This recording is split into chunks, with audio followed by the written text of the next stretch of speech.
Present Simple. Vamos à nossa aula sobre esse tempo verbal. Então, Present Simple é um tempo verbal que nós usamos quando vamos falar sobre coisas que acontecem no presente, verdades gerais, coisas que são habituais para nós, que acontecem com uma certa frequência. Então, vamos ler isso em inglês. We use present simple to talk about things that happen in the present and also general truths, habits, or things that happen very often that are habitual. E here, aqui nós temos alguns exemplos. She goes to the gym every day. Ela vai para a academia todos os dias. I don't understand the question. Eu não entendo essa questão. It rains a lot in this city. Chove muito nessa cidade. É uma coisa que pode ser tanto uma verdade geral, como algo que acontece com muita frequência. Então, vou usar o present simple. I usually watch TV in the evening. É um hábito meu, então vou usar o present simple. Então, a gente percebe aqui que o present simple foi usado para falar sobre situações que acontecem todos os dias. Uma situação momentânea, I don't understand the question, uma pessoa acabou de falar comigo, eu respondo isso para ela, é o meu presente, eu não estou entendendo. E pode falar eu posso usar para falar sobre uma coisa que é muito frequente. It rains a lot in the city.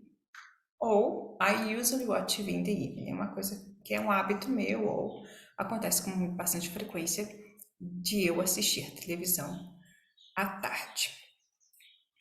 E então, nós vamos perceber, seguindo a nossa aula, que para usar os verbos no present simple, existe uma peculiaridade, que é a mudança que acontece na grafia dos verbos para o he, she e o it.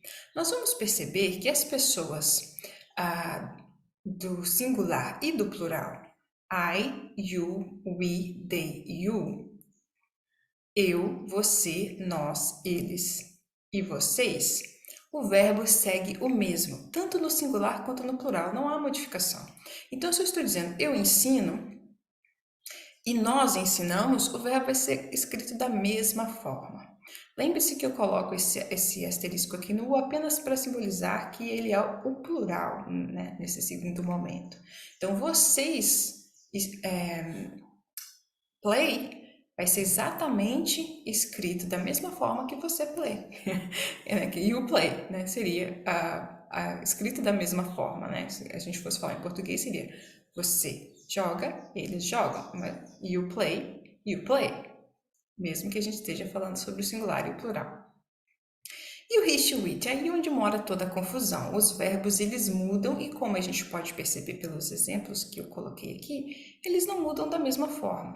Então, temos o teach, teaches, play, plays, sing, sings, do, does, study, studies. Mas o que gera essas mudanças? Como é que eu posso entender de que forma o verbo vai mudar para sinalizar que eu estou me referindo a he, she, it, que eu estou falando sobre he, sobre ele, ela ou sobre isso? Aí é uma regrinha de ortografia que, né, infelizmente, temos que aprender.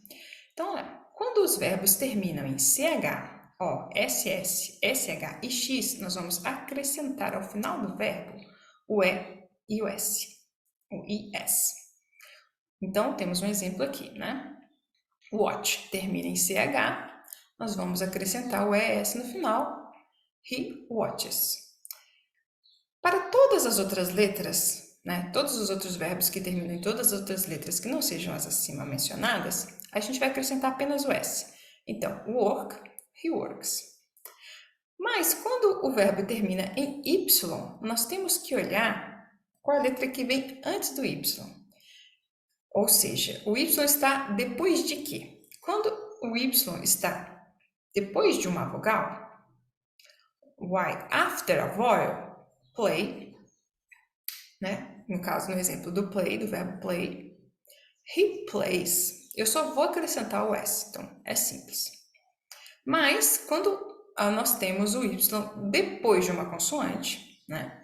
Y after a consonant, nós temos que tirar, we are going to take out the Y. Instead, no lugar, nós vamos colocar o IES. Então, o verbo try vai ficar no present simple, nessas pessoas do tempo verbal, he tries. A gente vai tirar o Y e vai colocar o IES no lugar. Então, essas são as principais regrinhas de ortografia que, embora sejam, às vezes, em alguns momentos, um tanto complicadas, com a prática, elas se tornam extremamente naturais. E, na verdade, são o exercício e a prática que transformam, que fazem a verdadeira aprendizagem. Não é tanto necessário ficar, gravando e se preocupando muito em decorar nesse momento. Outras peculiaridades da língua inglesa em relação ao present simple. Para fazer perguntas, nós não fazemos perguntas como nós fazemos em português. Em português, você quer saber alguma coisa, você faz a frase que você quiser e só coloca uma entonação e a pessoa que está conversando com você vai entender que você tem uma questão, que você quer saber algo. Mas no inglês, a gente precisa do auxiliary do. A gente vai usar o auxiliary do na frente da pessoa, então. I, you, we, they, you são pessoas, do singular e do plural. Então, do you like coffee? Então, na frente do you, que é você ou vocês, nós estamos usando o auxiliary do. Do I have to go? Na frente do I, nós estamos usando o auxiliary do. Para sinalizar o quê? Que é uma pergunta, que é uma interrogação. Do we work hard? Então, nós colocamos na frente do will do, auxiliary do, e do they want bread. Então, aqui nós temos algumas questões, né? Você quer café? Eu preciso ir. Nós trabalhamos pesado, nós trabalhamos muito. E eles querem pão? Essas são algumas questões que, para perguntar, eu tive que colocar o auxiliary do. Porém, para o he, she, it, o auxiliary do is going to have es at the end. Então, o auxiliar do, no he, she, it, ele vai ganhar uma adição do es ao final. E ele vai se transformar no does. E quando ele passa por esse processo de transformação, ao se transformar, ele libera o verbo. Essa é uma forma que eu usei para decorar isso, para entender e aprender. Então, como o do ele se transformou no does, ele ganhou o es para sinalizar para o meu interlocutor que eu estou falando do he, she, do it, o verbo vai ficar livre. Ele não tem mais marcação, porque a marcação do he, she, do it já está no does, no do, que agora é does. Então, does she eat fish? Vamos perceber que o verbo está normal, não há mudança na grafia do verbo, porque o does já está sinalizando essa mudança. Does he watch the dishes? Então, novamente, não há mudança na grafia do verbo wash, porque essa mudança já está no do lá na frente, que se transformou em does. Does it break? Again, we don't have a changing in the verb itself. Não temos uma mudança no verbo, a mudança está sinalizada no does. Então, quando nós transformamos o do para o does, ele libera o verbo está livre, ele não precisa mais sinalizar para o meu interlocutor quem é a pessoa do tempo verbal que eu estou me referindo. Então, isso é muito importante perceber e também sempre perceber a posição do auxiliary, do pronome e do verbo. Então, aqui nós temos os auxiliares do e o does, o pronome, you, I, we, they, she, he, it, e o verbo depois. Então, essas são observações que nós temos que fazer com frequência para ir absorvendo essa forma de fazer perguntas que é bastante diferente da língua portuguesa. E para negar as formas negativas, nós vamos usar também o auxílio do do e do does, né? Então, quando eu vou usar as pessoas do plural e do singular, I, you, we, they, you, sendo esse último you o vocês, né, o plural, vou usar o do not ou o don't. Então, I do not, I don't sing.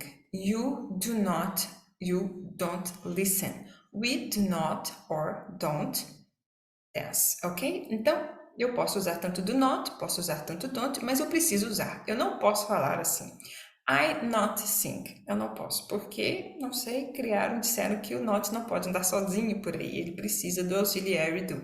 Ele precisa da ajuda do do ou do does. E acontece a mesma coisa com o he, she, it. Does not or doesn't. O does, here, novamente, libertando o verbo da necessidade de sinalizar quem é a pessoa do tempo verbal que eu estou me referindo.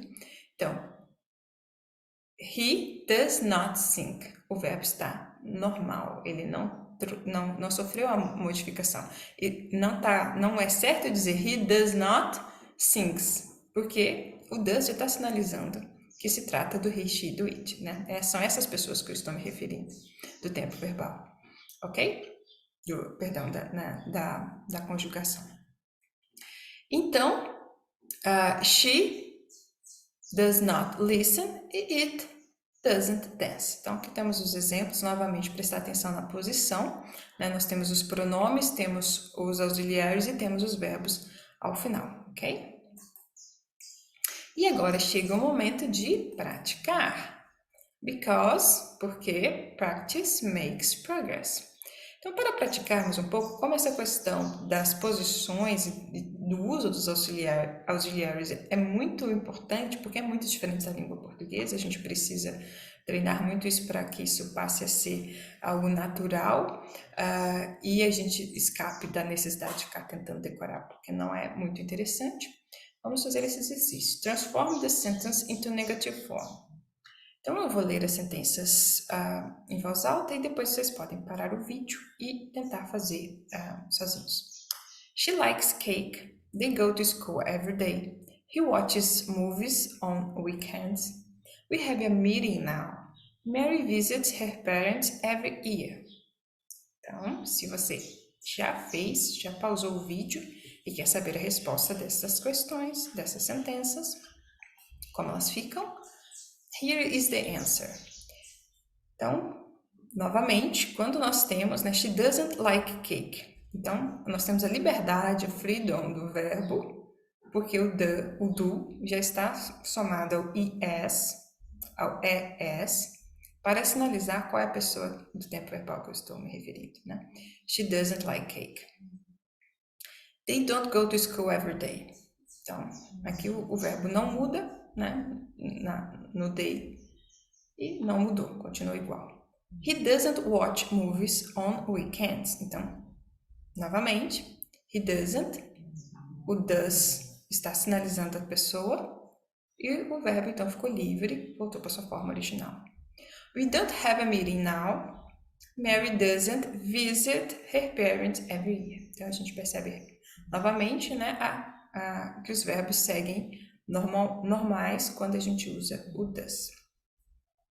E agora, né, o outro exercício.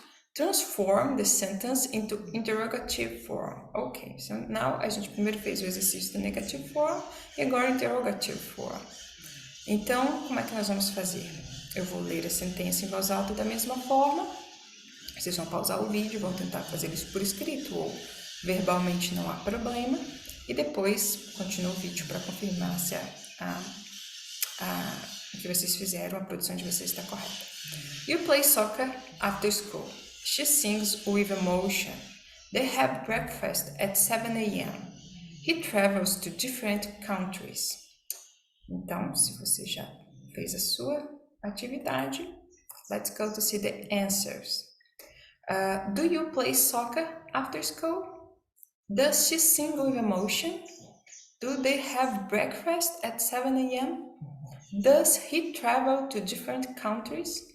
Então aqui, além da gente perceber que novamente, quando temos o does, o verbo está livre, ele ganhou a liberdade dele, não precisa mais sinalizar qual é a pessoa do tempo verbal.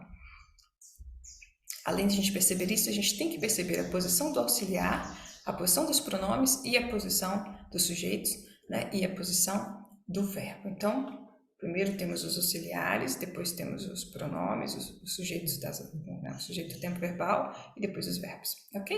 Então é sempre muito importante perceber a posição, perceber o final dos verbos, ter atenção para isso e repetir, repetir, repetir. Quanto mais praticar, mais isso vai ser natural e fácil.